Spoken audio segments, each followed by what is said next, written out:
اس دوران یکم اور 2 ہجری میں کئی اہم واقعات پیش آئے، ان میں سے کچھ اس طرح ہیں۔ اسی دوران میں قبلے کی تبدیلی کا حکم آیا۔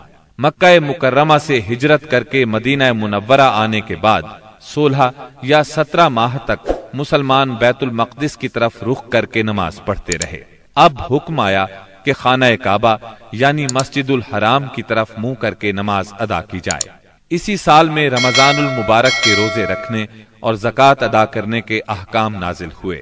پھر عیدین کی نماز اور صدقۃ الفطر کا حکم دیا گیا۔ اسی سال میں پہلی عید الفطر اور پہلی عید الاضحیٰ پڑھی گئی۔ اسی سال نبی کریم صلی اللہ علیہ وسلم نے اپنی پیاری بیٹی سیدہ فاطمہ رضی اللہ عنہا کی شادی سیدنا علی رضی اللہ عنہ سے کی۔ سب سے بڑھ کر یہ کہ اسی سال میں مسلمانوں پر حکم الہی سے جہاد فرض کیا گیا اور مسلمانوں کو اپنے دفاع کا حق دیا گیا۔ مکہ معظمہ میں صرف تبلیغ کا حکم تھا، اب اپنے تحفظ میں تلوار اٹھانے کا حکم آ گیا۔ چنانچہ سریوں اور غزوات کا آغاز ہوا۔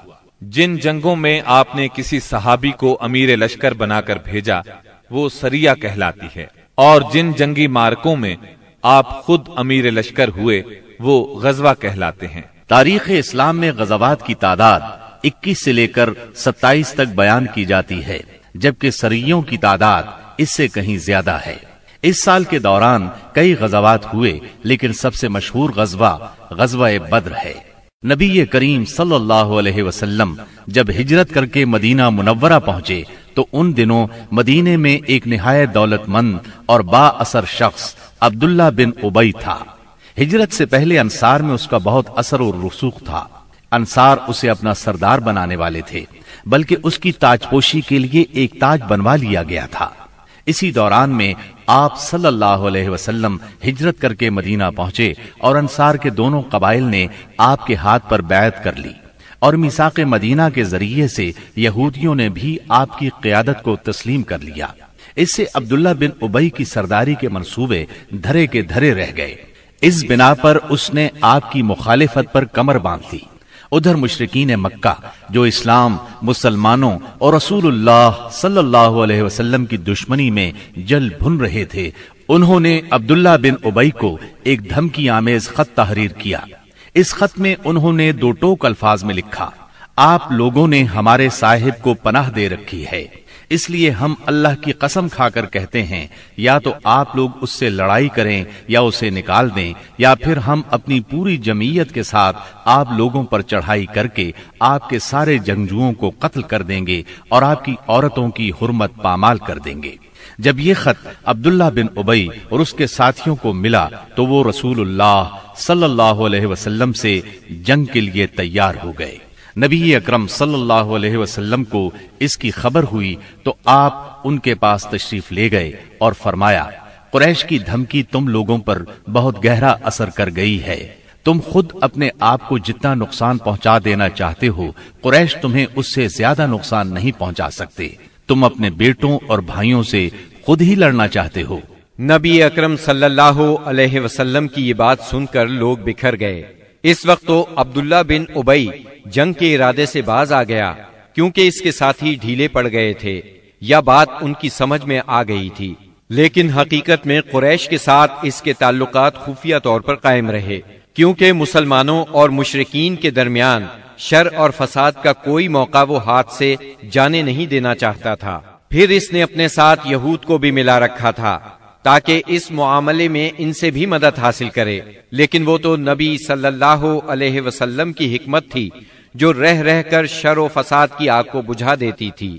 مسلمانوں کی ہجرت اور مدینے میں ان کی کامیابی سے کفار مکہ بہت تل ملا رہے تھے اور مدینے پر چڑھائی کے بہانے ڈھونڈ رہے تھے۔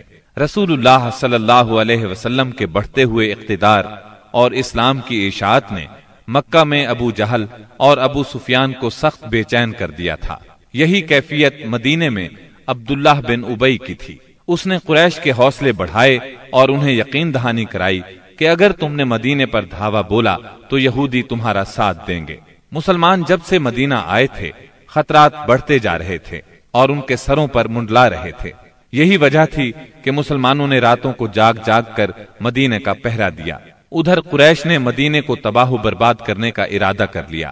اس غرض کے لیے انہوں نے کئی قبائل کو اپنا ہم نوا بنا لیا۔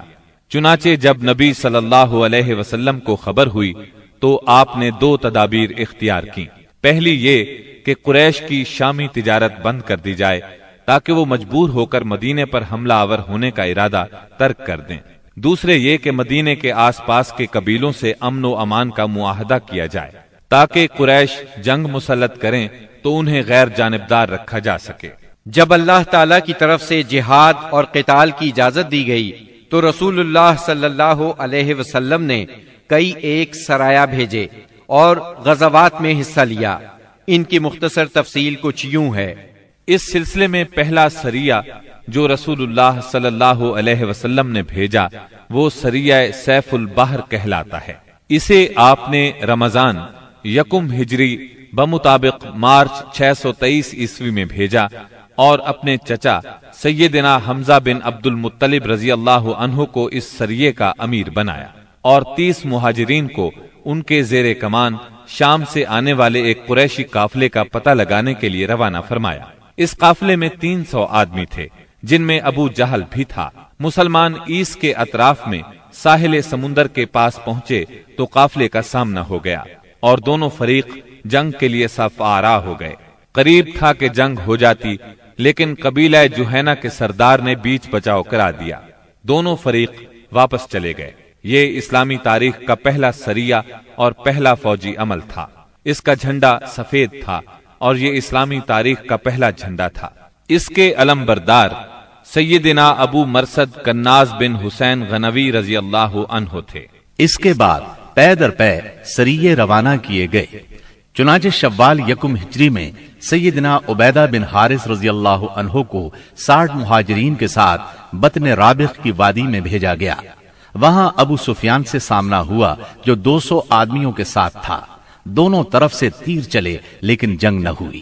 پھر ذی قعد یکم ہجری میں سیدنا سعد بن ابی وقاص رضی اللہ عنہ کو 20 مہاجرین کے ساتھ خرار کی طرف بھیجا گیا جو کہ جوفا کے قریب ایک مقام ہے، لیکن ان کا کسی سے سامنا نہ ہوا۔ اس کے بعد سفر 2 ہجری میں 70 مہاجرین کے ساتھ رسول اللہ صلی اللہ علیہ وسلم خود نکلے اور ابوا یا ودان تشریف لے گئے۔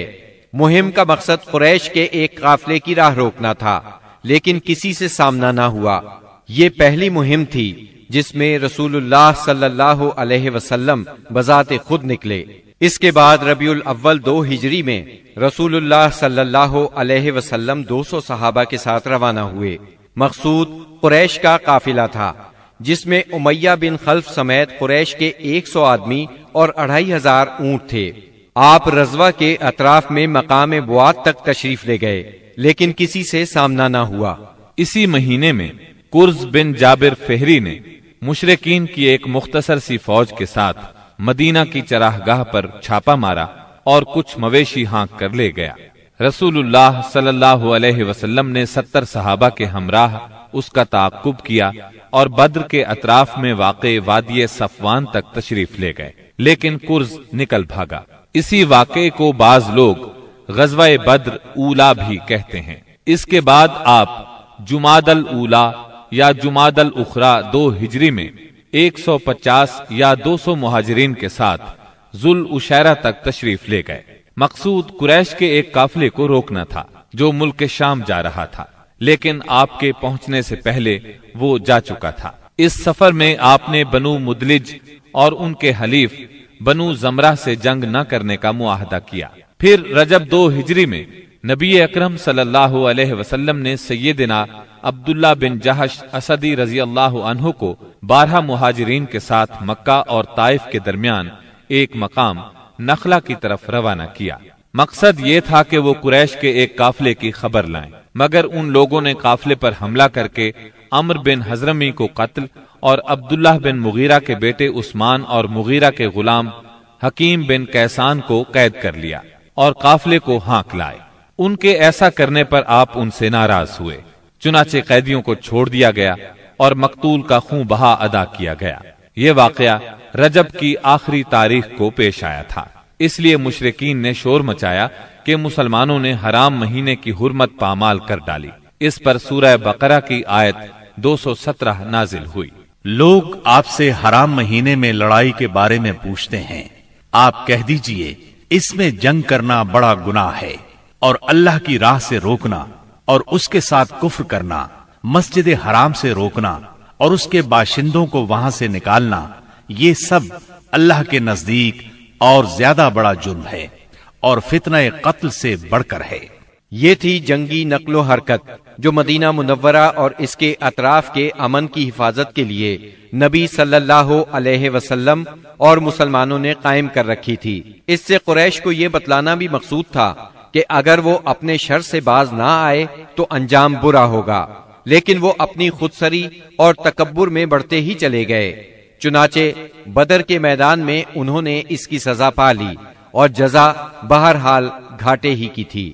17 رمضان 2 ہجری کو غزوہ بدر ہوا۔ یہ قریش اور مسلمانوں کے درمیان پہلا فیصلہ کن معرکہ تھا۔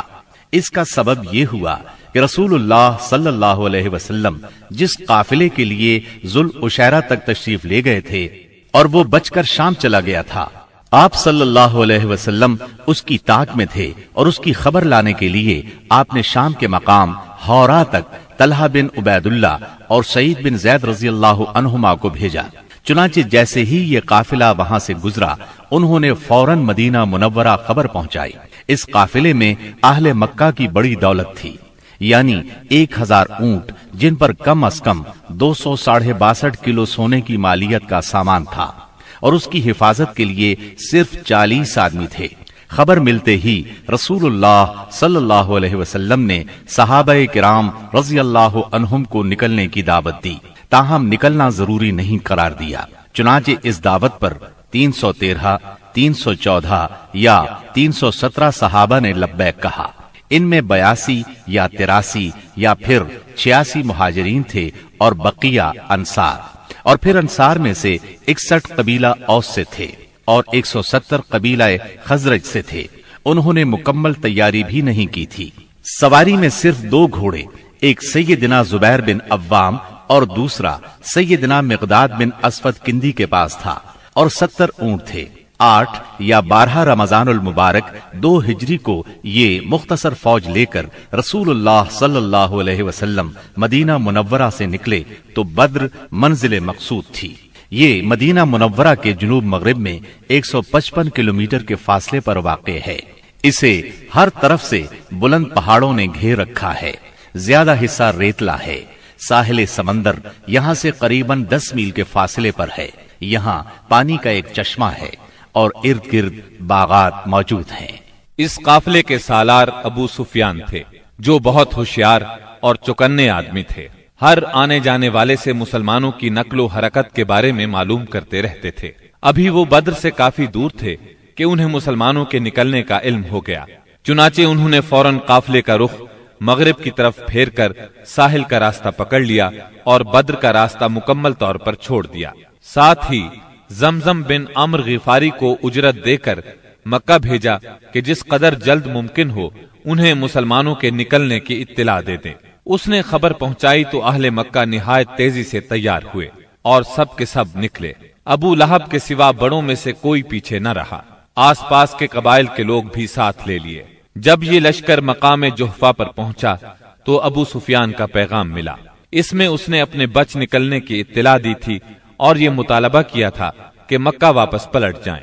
چنانچہ لوگوں نے واپسی کا ارادہ کر لیا، مگر ابو جہل نے اپنے تکبر اور اکڑ کی وجہ سے واپس جانے سے انکار کر دیا۔ قریش کی فوج میں 1000 آدمی تھے، جن کے پاس 100 گھوڑے اور 600 زرہیں تھی اور اونٹ کثرت سے تھے۔ ایک طرف انہیں اپنی کثرت پر ناز اور ساز و سامان پر فخر تھا، تو دوسری طرف نبی کریم صلی اللہ علیہ وسلم عز و انکسار سے اللہ کی بارگاہ میں ہاتھ پھیلائے دعا کر رہے تھے۔ آپ کی دعا کے الفاظ یہ تھے: اے باری تعالی، اگر مسلمانوں کی یہ مٹھی بھر جماعت ہلاک ہو گئی تو روئے زمین پر کبھی تیری عبادت نہ کی جائے گی۔ اے اللہ، اگر تو چاہے تو آج کے بعد کبھی تیری عبادت نہ کی جائے۔ آپ نے خوب تضرع اور خلوص سے دعا کی، یہاں تک کہ آپ کی چادر آپ کے کندھوں سے گر گئی۔